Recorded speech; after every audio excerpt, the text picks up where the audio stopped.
लेकिन जो youth federation के प्रेसिडेंट हैं वो इस वक्त हमारे साथ जुड़े हुए हैं और हम आपसे इनको रूबरू करवाएंगे। और जो सरकार ने नोटिस निकाला है जिसकी वजह से लोग यहाँ पर हुजूम के साथ जमा हुए हैं। और बहुत शुक्रिया आपका, आप हमारी बात, हमारी विचारधारा जो है लोगों तक पहुँचाते हैं।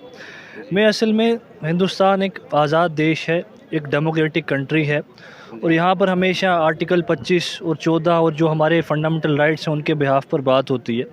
और हिंदुस्तान में कोई भी कानून, कोई भी बिल, कोई भी नोटिस अगर उस डॉक्यूमेंट है जो आईन हिंद है, जो कॉन्स्टिट्यूशन है, अगर उसके ख़िलाफ़ हो तो आर्टिकल 13 कॉन्स्टिट्यूशन का कहता है कि वो नल है, वो वाइड है, वो इलीगल है, उसकी कोई भी कीमत नहीं है कानून की नज़रों में।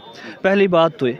दूसरी बात, हिंदुस्तान को बनाने वालों ने, वो गांधी जी हों और जो भी इसके पीछे बड़े बड़े लोग थे, उन्होंने एक सोच रखी थी, एक ख्वाब देखा था इस हिंदुस्तान को पीछे, इसके बनाने के पीछे, और वो ये था कि लोगों के सर पर छत कैसे रखना है, भूखों का खाना कैसे खिलाना है।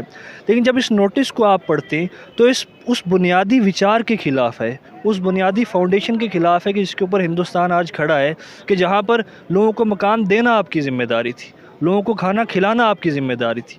आईन हिंद कॉन्स्टिट्यूशन में पार्ट 4 जो है डायरेक्ट स्टेट पॉलिसी, वो कहता है कि स्टेट की ये ज़िम्मेदारी है कि वो मकान दे, वो घर दे।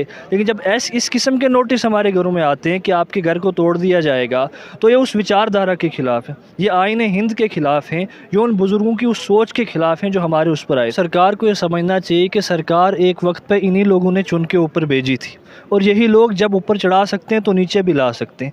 एक इंसान जिसके सर से आप छत उठाना चाहते हो, वो कल को आपको फिर से उस कुर्सी पर नहीं देखना चाहेगा। आपकी कॉन्स्टिट्यूशनल जिम्मेदारी ये है, लोगों का जो आप पर भरोसा है वो इस बिहाफ पर है कि आप उनको चीज़ें, आपकी ज़िम्मेदारी है, आपकी ये ड्यूटी है।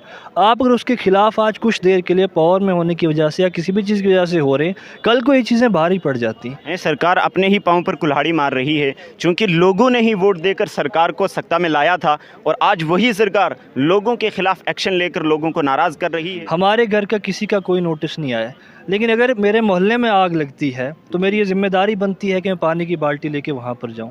मैं अपना एक ज़िम्मेदार नागरिक होने की फ़र्ज़ निभाने के लिए यहाँ पर आया हूँ कि इन लोगों के घर किसी के सर से भी छत नहीं उठना चाहिए। रूपनगर में जो है पहले एक JCB की ड्राइव चली थी, घर टूट गए थे। घर का टूटना एक अलग बात है, मैंने छोटी छोटी बच्चियों को रोते हुए देखा जब उनके सामने उनके घर टूट रहे थे। मैं ये कहता हूँ कि सरकार, हम ये चाहते हैं कि ऐसे बच्चे, ऐसे नौजवान हमारे बीच में पैदा हों कि जो कल को इस देश को आगे ले जाएं, इसका नाम रोशन करें। लेकिन जिस बच्चे के सामने उसका घर तोड़ दिया जाएगा, उसके दिल में और दिमाग में जो इम्पैक्ट पड़ा, जो बुरा असर पड़ा, उसको कैसे कंपनसेट करेंगे? घर तो फिर भी बन जाएंगे।